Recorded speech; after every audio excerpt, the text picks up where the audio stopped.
Ghislaine Maxwell, the longtime associate of Jeffrey Epstein, now faces up to 65 years in prison after a jury found her guilty on 5 counts, including sex trafficking of a minor. Today, one of 4 survivors who testified during Maxwell's trial is speaking out on the guilty verdict. This is one important step towards justice. I wasn't sure that this day would ever come, and I just feel so grateful that the jury believed us and sent a strong message that perpetrators of sexual abuse and exploitation will be held accountable no matter how much power and privilege that they have.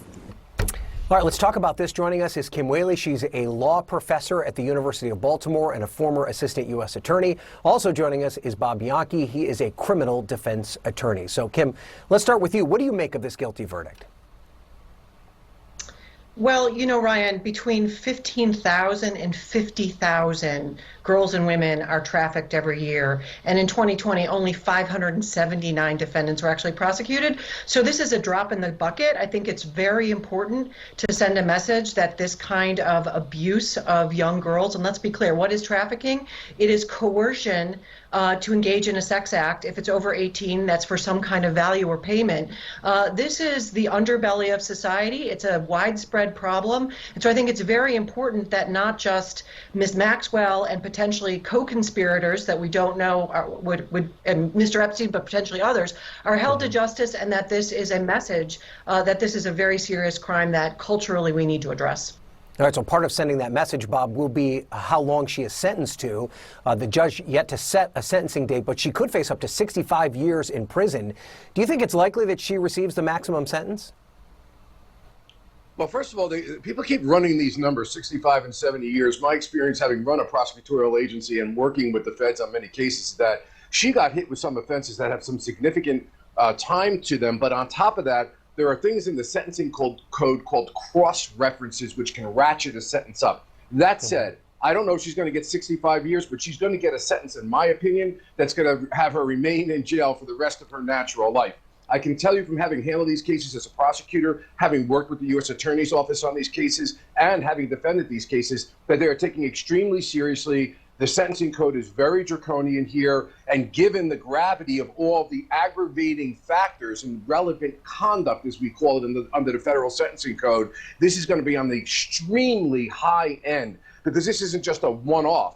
This is multiple people in a conspiratorial aspect, and all of those things ratchet the sentencing up. And lastly, she did not cooperate with law enforcement authorities, and so therefore she loses the coveted cooperation credits and reduction of sentences for cooperating and pleading guilty. So she can expect serious pain, my prediction, for the rest of her natural life. So Maxwell's lawyers, Kim, say that they're working on an appeal. They even believe that she's going to be vindicated ultimately. I mean, how likely will her appeal process go?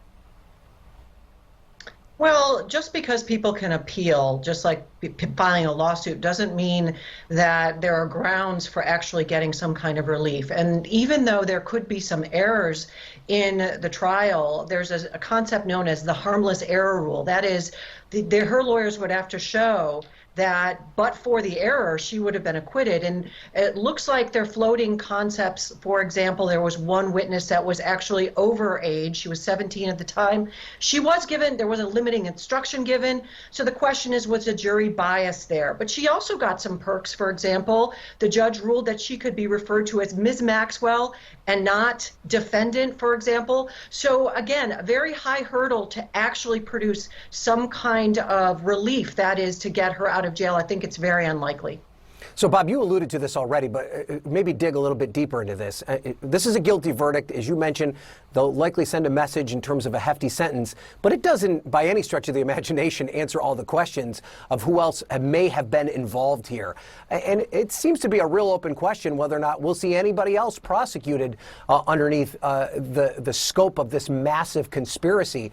What do prosecutors need to do to make sure that everybody is held accountable? Well, Ryan, the reality is that in prosecutorial world, what we try to do is move up the chain, if you will, and go for the bigger fish. Epstein fish.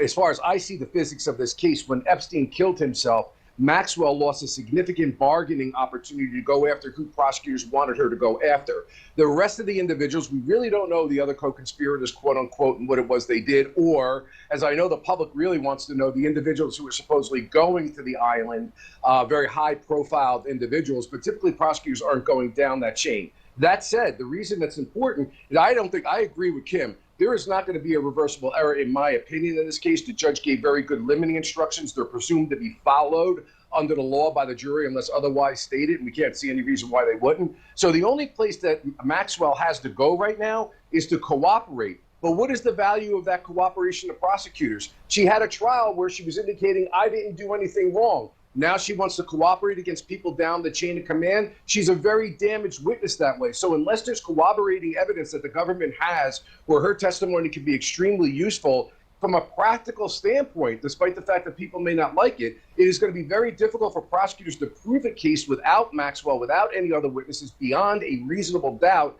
to 12 jurors. So I'd say that, listen, as prosecutors, we have to make an evaluation.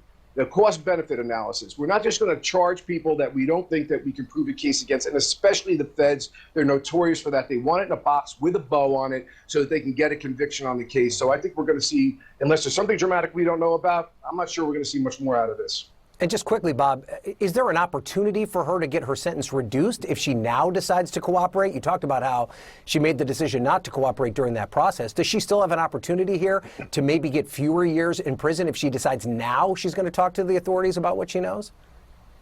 That's exactly the opportunity she has. She can give significant information.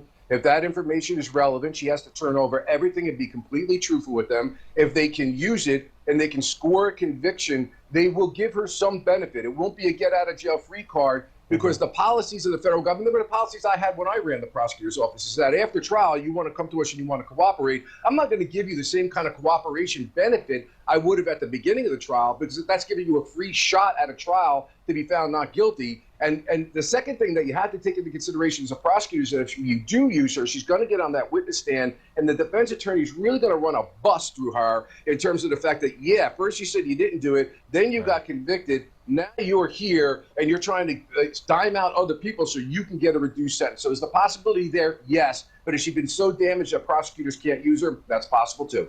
Okay. Kim Whaley, Bob Bianchi, a terrific conversation. We appreciate your insight. Thank you so much for being on.